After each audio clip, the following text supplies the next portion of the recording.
And welcome back, everybody, to another episode of the Sports Analysts Podcast. I'm Jared Call. This is Jessa Call. Jessa, how we doing today? I see you're all bared up. You're bearing up, Yep, bearing down. yep, yep. Bear up, bear down, whatever you want to say. Yep, We're celebrating Bear today.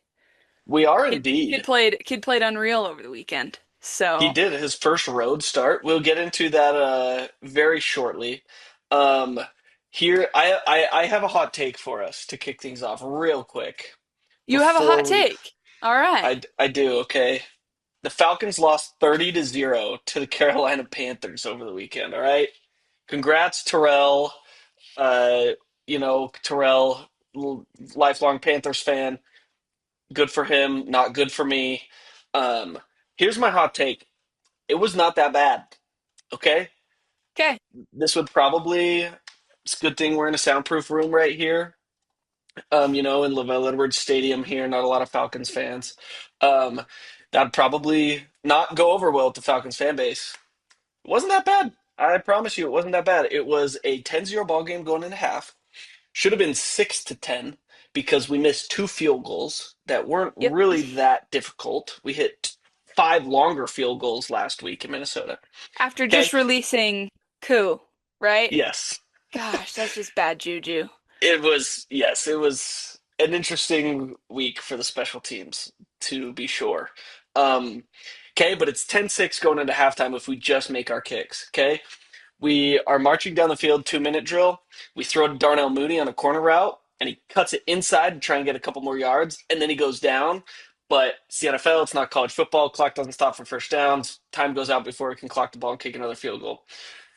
So if we're just on point, like this is a 9-10 ball game. And this is not even taking into account the fact that our wide receivers are dropping balls and Bijan is just one broken tackle away from busting like a 50-yarder. Okay?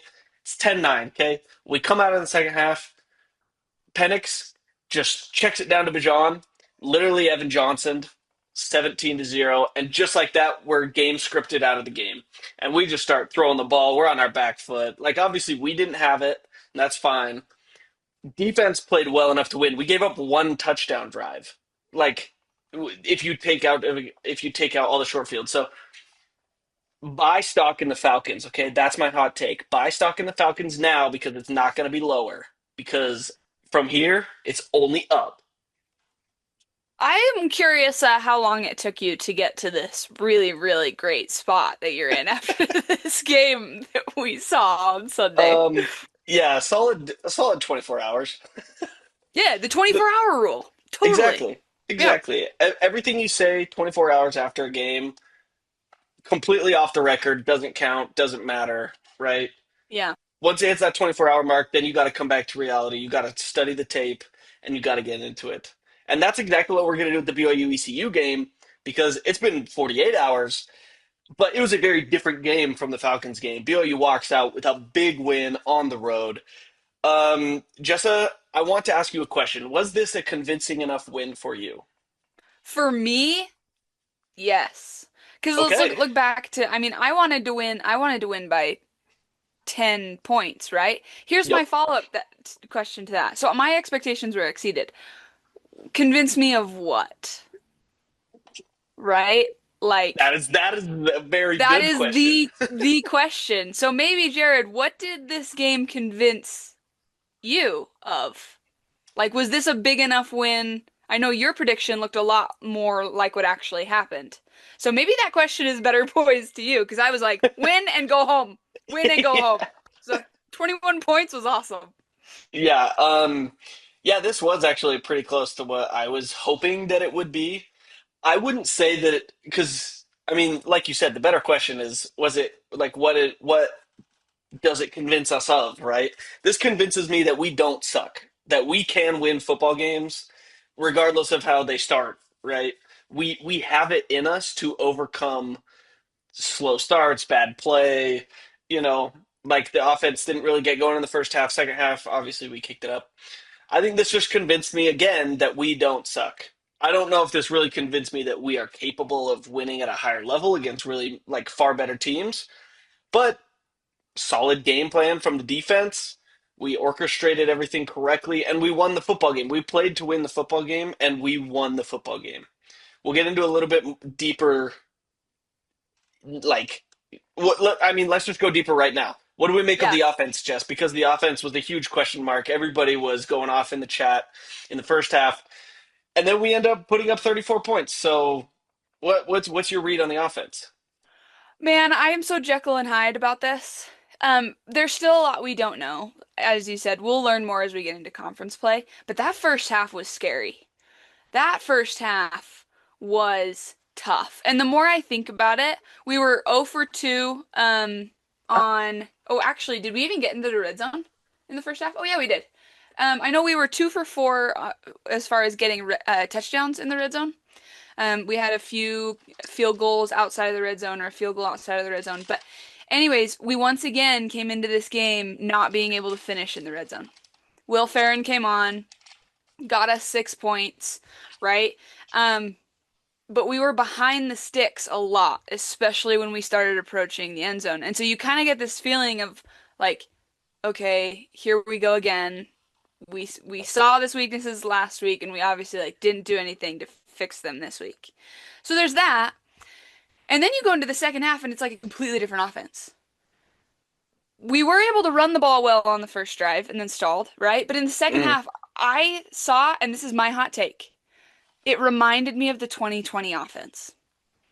Oh, Yes, because we looked balanced, receivers were open, and Bear was accurate with the football. Like we were moving the football. So I saw a half of us playing like 2020, which is awesome. But we also saw that first half of us playing like SMU last year, you know? yeah. So I saw good things and I saw concerning things from the offense. What did you think of the offense? I not super enthused. It was good to know that we can pass the ball down the field. It's good to see that is in the playbook somewhere. Um, Again, I We don't know how have much. passing plays? Whoa. Yes, we do, and they worked. I mean, Carson Ryan was schemed wide the frick open, and there were a couple of Chase Roberts plays where he was wide the frick open. And Bear, to his credit, played pretty well. I think he played pretty well for a freshman, true freshman quarterback in his first hostile environment. Sounds like the crowd, like it was packed at the beginning of the game. All the crowd shots were huge, showing huge crowds. Terrell said it was pretty packed. By the end, it was very empty, emptied out very quickly. But I was actually very impressed with Bears QB play. I don't think it's perfect by any means. He had the one run where it was a fumble, but then the ground caused the fumble, and so Yeah. technically he doesn't have a turnover yet, but that was a turnover worthy play. So that's something that he needs to clean up. His rushing touchdown was sick. I think he played pretty well. He was high and tight on that one. You see that? Yep, it was very. Um, yeah, a couple things that we wanted to see, just following up on our predictions Yes. last week, specifically about the offense. We wanted to see us run the ball, and we most certainly did run the ball. We ran for 172 yards as a team, and I believe LJ ran for over 100 for the third time this season. So he's 3 for 3 on 100-yard rushing games. Last year, I believe he either got 3 or he only had 2 on the season. So the fact that He's he's playing that well, that was awesome. So we were able to run the ball. Check, right? Yep. We averaged 5 yards a carry as well as a team, which I love to see as well because when you win a game 34-13, you probably are running the ball. Like there's probably a lot of rushing attempts in that game because you're up by that much, and so you're trying to chew the clock and leading it. But the fact that we still averaged 5 yards a carry is very like that. That's very exciting for me, and very it gives me hope moving forward that it wasn't just the game scripted like 170 yards. This was a true we dominated on the line of scrimmage kind of game. Yeah, totally. Speaking of the line of scrimmage, I was concerned about picking up the blitz. Looked like we picked up the blitz pretty dang well today. So that was Yep. encouraging because we knew that ECU was a blitz happy team. Bear got hit a couple times. One time was on a third down, like a broken play in the first half, and he like pitched it late and got absolutely lit up, but it was a broken play, right? But we didn't see one of our bets this week was over under 2.5 free rushers at Bear, and I didn't see as well outside of that play. There were definitely under 2.5 Definitely under. rushers at Bear, so that was a great assignment as well. And like you said, Bear made good decisions. Yep. The defense. On Oh, go ahead. one more note on that. I was listening to Coordinator's Corner today, which you all should listen to. It's podcast. It's on BYU TV as well. They have the coordinators on. It's probably the most authentic, like BYU football content that you can get, straight from the horse's mouth. They talked about picking up the blitzes, and because that was a problem during the Stanford game, right? And they talked about that and how LJ is helping Bear make checks at the line of scrimmage because LJ is a vet now. Like he's a junior, right? This guy knows he knows what a defense looks like. And so specifically on that 41-yard touchdown run from LJ, they were talking about how they called a pass play and then there was a check to a run play if they showed a zero blitz. LJ helps Bear out, be like, hey, this is looking like zero coverage. Let's check to the run. They check the run, they block it up perfectly, and LJ goes up the middle for 41 yards and a touchdown, seals the game, right? So it was a clear this was a problem in this game. We addressed it during the bye week, and now we have solved the issue, or at least we have shown that we can solve the issue on a week to week basis. Yeah, that was probably the most encouraging thing. I wanted to see us make adjustments, right? And just the differences from the first half to the second half. I wish it happened between the first and second quarters, right? But I'm just glad it happened between the first and second half. And we made adjustments and we won the chess game. I felt like our coaches outcoached that game. They were not outcoached, if that makes 100%. sense. No, 100%. So I happy think about that. I think it was very clear the coaching difference on the defensive side of the ball. I mean, Jay Hill is just a witch. This man is a master class witchcraft. Like, he's getting killed in the Nephi times because this man is crazy, okay? He's a Gadiant robber. Um, this guy, the coverages he's dialing up, like he again, the coordinator's corner, he talks about the Evan Johnson pick six, and he says, "Hey, we're dropping 8 on this play." Obviously, there was like 1 minute to go till half or whatever it was, so they were in 2 minute situation. Drop 8, undefeated. I say it every time. You can't beat a drop 8. They have Evan Johnson, and they teach him. They teach him to play off like this to bait him into the RPO throw, the Jake 99-yard pick six against Billy Bowman, who's not on the Falcons. It's fine. Uh, they baited him into it, and they tell him you can be as aggressive as you want on this coverage because when we're dropping 8 like this, we're going to have a safety roll over the top and cover the top. So if you jump that route and it's a double move or something, that's fine because we got safety help. And so he's like constructing this whole defense for this one situation of, hey, let's bait him into throwing this. And then Evan Johnson, I trust you to go flat out sprint, catch a ball that's zipping in there at like 99 miles an hour. And obviously he read it perfectly, caught it, took it to the house. That was kind of the game, right? Yeah. So that Yeah. Jay Hill gets all the credit in the world. This man is a crazy man. He's a crazy person. We love him. Yeah. And I just know the defense gave up their first touchdown this game, right? First touchdown through 3 games. Um, and I just know that Jay Hill was in that box or on the sideline, like fuming. Like, oh, you guys are gonna run. Yeah, you just let them score a touchdown, you run 10 miles. Oh, we're gonna run, like, just wait till Monday, you know? And Yep. I love that. Like, I get that. Like, I think, oh man, Jerome Guilford says that what sets Jay Hill apart from most other coaches is his preparation and his attention to detail, right?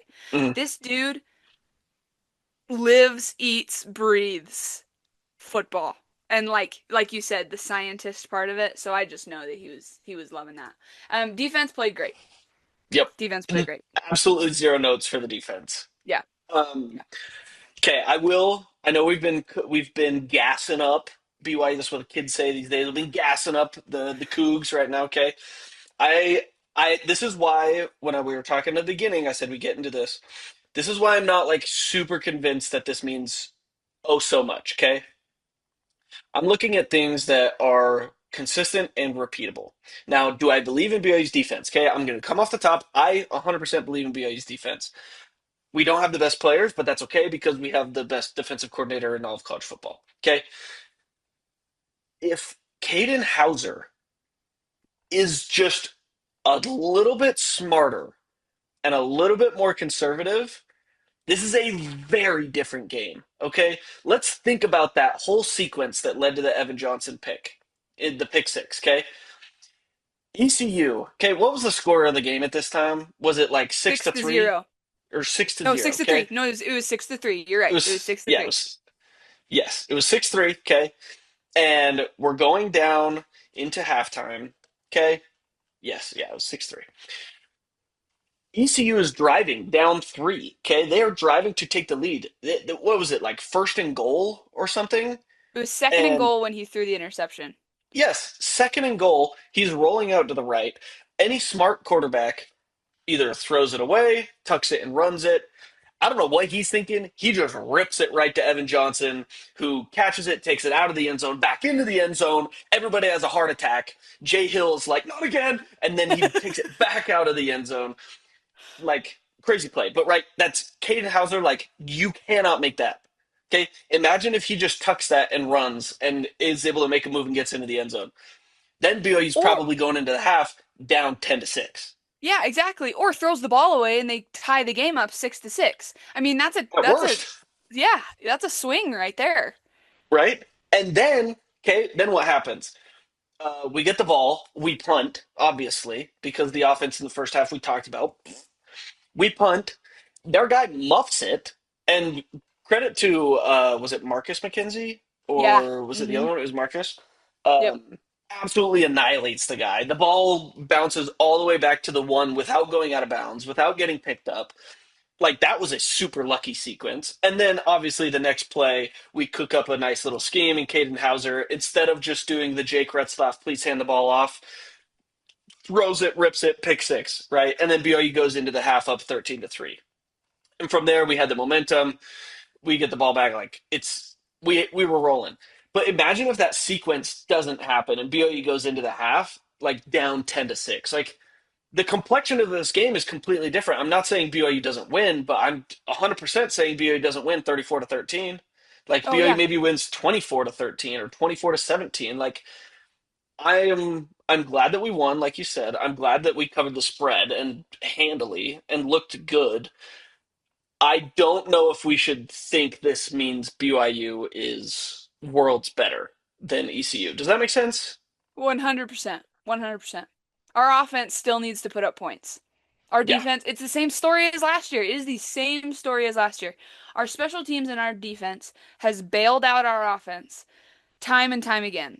And you just can't bank on that kind of luck. It makes for fun football, I will say that. But I think we have this feeling as fans that at some point our luck is going to run out, right. you know? Well, So you're kind of go ahead. because it did last year. Exactly. So, again, we're not saying that it can't improve, that it can't be different than last year. It's just up to this point, we are seeing the exact same things as last year, and that's what worries us.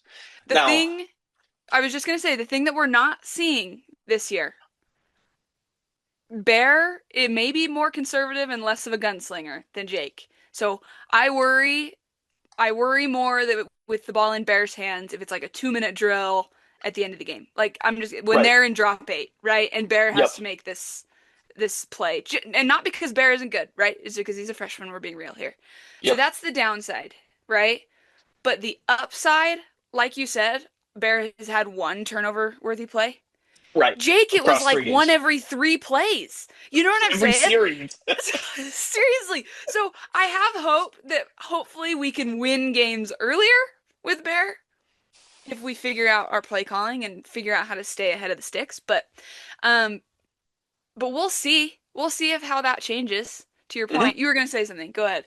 No, no, no. That's exactly what I was going to say. I was going to say, you have it's not that we don't think he can't do it. It's just we haven't seen it, right? And we're going to get to this in our next segment. Um, and honestly, I feel like that this sentiment kind of about wraps up like this conversation about BYU is, hey, we're done with the non-con, going into conference play. How do we feel now? I think right now we are. I can we call it cautious optimism because of the trade-off, or would you dock it like a step lower and just be like same old, same old? Maybe somewhere in between. Because of the trade-off between Jake and Bear. Yeah, like it feels very much similar to last year, but you do have that change from Bear to Jake. That's it. Really feels like the only thing that's different. Yeah, I feel like the expectations are different, right? Okay. And so with Jake, it was like Big 12 championship or bust. Like we're hoping he makes a big leap, right? With Bear, I think expectations were leveled a little bit. And so I think honestly, expectations were lower going into it. So if that makes any sense, it's like I actually feel like if we were here with Jake and Jake had played maybe this and the offense was looking the same as it was last year, I would feel less hopeful Mm, because we'd yeah. already seen the story play out. Yep. Nothing has changed. This is the same. Exactly. And it's like I feel like we've seen Jake's best and what's this, you know what I'm saying? And so but now I don't know, it's a different team. I was expecting to go 8-4. Now I'm not sure I see four losses on the schedule if or I don't know. So like you Yeah. said, cautiously optimistic. Um I don't know. I'm excited. I think that our non-conference went as well as we wanted it to, which Oh, not a lot of teams in college football can say that. So I'm excited. absolutely. And I think listening to you say, I think cautious optimism is the perfect sense. Like we've used that term before, and so maybe it gets overused, and so I'm gun shy. But like you said, like there is optimism. Like there is hope for a better year than we thought there would be. Like after the whole Jake Retzloff saga, and so I think cautiously optimistic. We obviously have last year very much in our heads, but now we're feeling a little bit better. And so Yeah. I'd totally agree with you to kind of wrap up this BYU conversation. Cautious optimism is kind of how we're feeling going into next week against Colorado, which we'll preview in our next episode. Yep. It's kind of like we also have an example, a very close to home example of what happens when you get your expectations up too high and you have a lot of unearned confidence. It's really painful when you find out that that unearned confidence was total BS. Huh? Yep. Huh? All right, Jared, what are we talking about next? Well, let's get into it. To finish us off here, we had a question from the YouTube chat. This was again from our favorite YouTube chat uh, person, resident. Let's call him a resident. I like that, the chat hmm resident. This is from around Three Wise. Roundy! Uh, they say, throughout the episodes, y'all have mentioned to keep an eye out for stories developing. Could you break that down a little more? What stories have you seen develop, and how do we keep an eye out for those? So, we have done the work for you. We are going to go through, how many do we have here? Eight? We Yeah. have eight quick storylines that have developed so far in college football. We're going to rip through these, give you guys stories to keep up on, and kind of where you guys should keep your eyes on to follow along with some of these stories. So, Jessa, you just mentioned it. When you have unearned confidence, all of a sudden you start playing football games and you're like, wait a second, why were we hyped so high? This has been a very common theme, and it is a huge story among both national teams and local little brothers.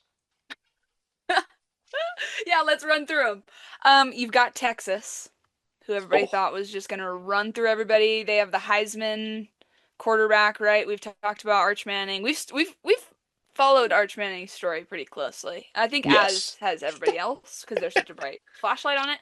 Yep. Obviously that has not gone. They have not looked anything like what the media told us they would, Nope. right? Or Not what even their against fans. Colorado State and San Jose State.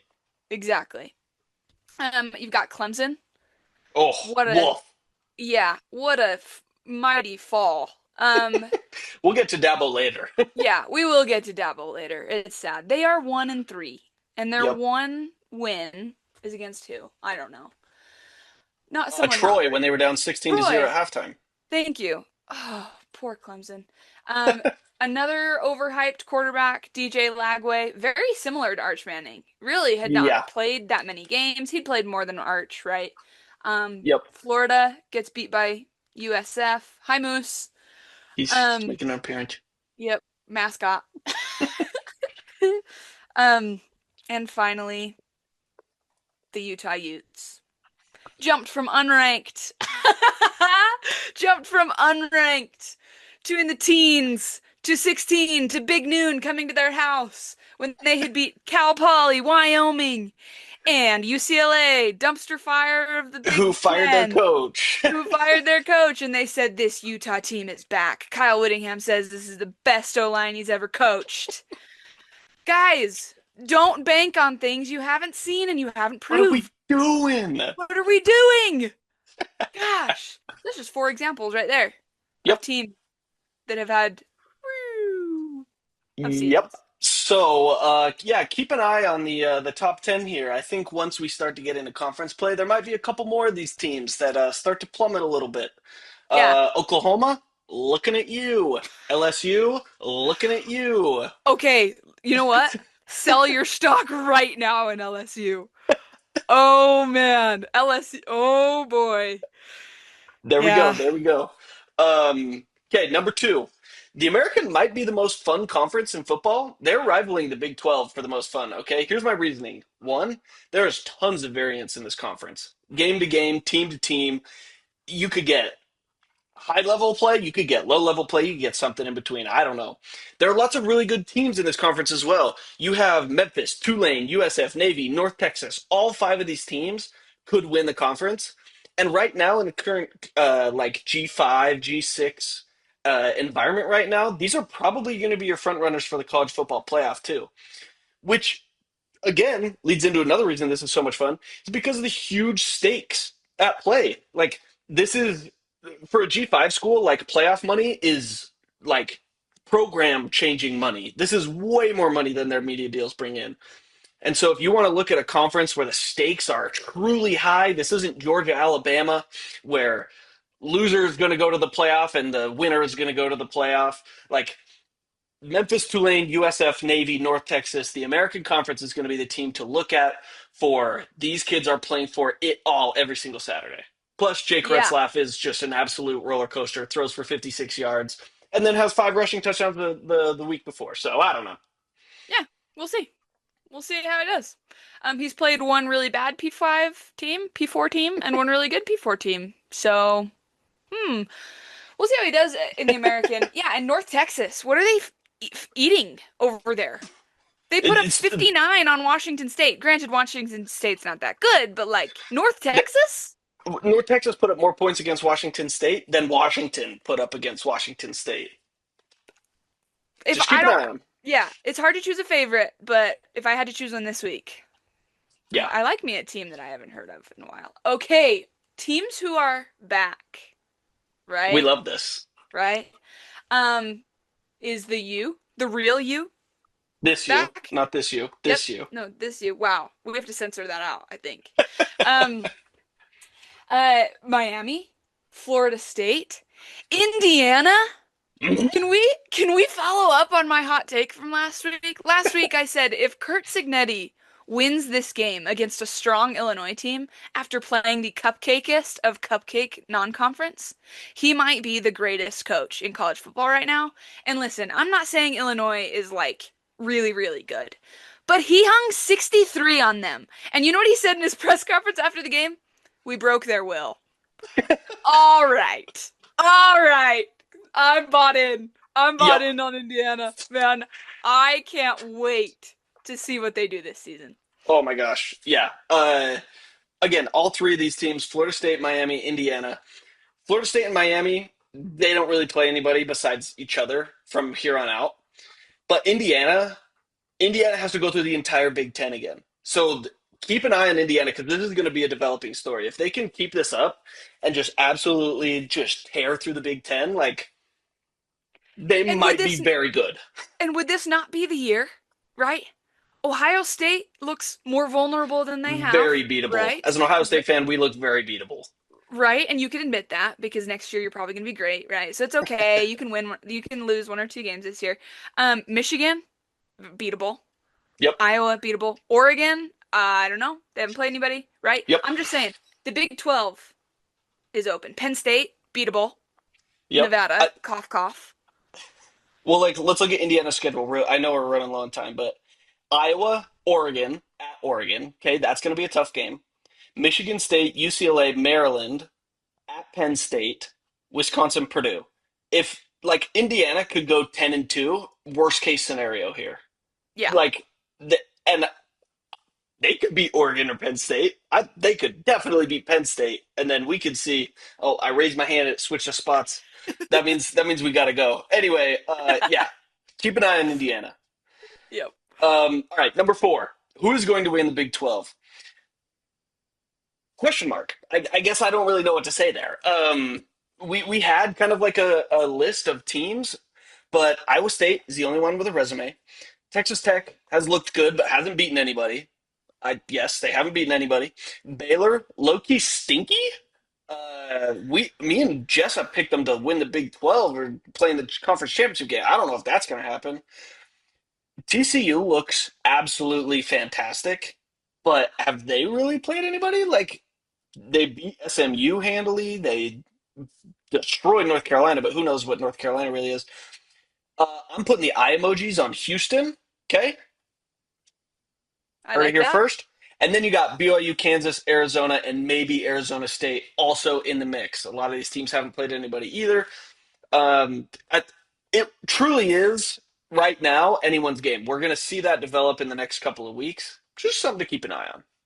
for sure, for sure. It is really anybody's conference. We will see, and like you said, the most fun conference because any of those teams that you just said could go to West Virginia and get upset. We Exactly. don't know. Exactly. I don't know. Um, speaking of not West Virginia, but another very bad team in the Big 12. Another storyline to follow is coaches on the hot seat. Last Yes. year in college football, usually you have a pretty active coaching carousel. Hmm. Last year was surprisingly mild, Yeah, it right? was. Maybe it was Everyone because the year thought, before we had yeah. all of these huge coaches changing. But I think we're feeling the effects of that. I think a lot of teams held on to coaches that maybe they shouldn't have. So, example, Billy Napier at Florida. Too bad. Too bad, my friend. Um, DJ Lagway saved his career last year, and now that experiment isn't working out. So what do you Yeah. have, Florida? Ugh, Luke Fickle at Wisconsin. Give me your take on Luke Fickle at Wisconsin. Just didn't work. Just didn't work. And it's not going to work. If Wisconsin wants to keep moving in the right direction, they need to move on. That's my take. Yeah, there were fire Fickle chants at halftime during the game. I By the believe way, they he's got got absolutely blown out by Maryland at home. That's Maryland. why, yeah, Maryland. Maryland Yes, you heard at that correctly. home in a stripe out game. Oof. Ouchie. Yeah. Ouchie. This is Wisconsin, man. Yep. Oh, how the mighty have fallen. Okay, I like this was your note. Michael Gunderson. Mike. He Mike does not Gundy. get to be called Mike anymore. This is first name only, Michael. Oklahoma State. My goodness, they are bad.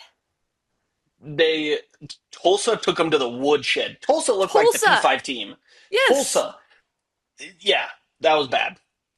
Bad, bad, bad, bad. And then maybe Dabo? These are two teams who historically, those ones are interesting because historically those coaches have had success. I think it might be time for a new spark, Hmm. which is just how the coaching world goes. So keep an eye on those teams because those coaches are feeling the heat. Yes. Really quick here through our last ones. Number 6, we said at the beginning of this podcast, like the formation of this podcast, watch G5 football, dude. G5 football is absolutely electric. I'll always highlight a couple of the best games on the weekend watch guide. I promise you, Alabama, Georgia is probably going to be fun this weekend. Oregon, Penn State is going to be the most electric atmosphere in college football. But Miami of Ohio, UNLV was the craziest game of the weekend by far. UNLV had a 17-point comeback, and they were only in the game because they got 2 pick sixes out of nowhere. Like, absolutely just bonkers games that are so fun to watch, but you need to be locked in. Yep, three non-offensive touchdowns in that game. How Yeah, fun is that? I mean, come it was on. back and forth. Two Yep, scores, tie game, two scores, tie game. Great game. Go watch the highlights if you missed that game. yep. Yep. Is there a great quarterback anywhere in the country? Uh, you mentioned it. John Mateer, Josh Hoover, but these are all guys that kind of were flying under the radar before, so the media hasn't caught on yet. John Mateer, yeah, but I mean, I don't There is see no Joe world Burrow. beaters. There is no Yes. Jalen Hurts. There's no Trevor Lawrence, Justin Fields. There's nobody of that caliber that we have seen yet. Now, could somebody develop and in the next month or so absolutely light the world on fire? Yes, but right now, nobody. Nobody. So it'll be really, really fun to see who emerges. Yep. And then our last one here, AP rankings are just the stock of AP rankings all time low. Just completely ignore them. Don't pay attention. Jessa will always post her top 25 from her algo. I guarantee you that's going to be 10 times more indicative of the actual play on the field than the AP rankings. And Jessa, we're basically out of time, so we're going to get cut off here. But that's basically it. If you want to follow some good college football stories. Yep, that's it. AP poll is dead, and come up with your own opinions of the game because there's some great stories out there. Yep. I promise you, if you watch football, you will be more informed than 99% of fans or experts out there. I promise you. Just pay attention, watch football. Plus, it's fun.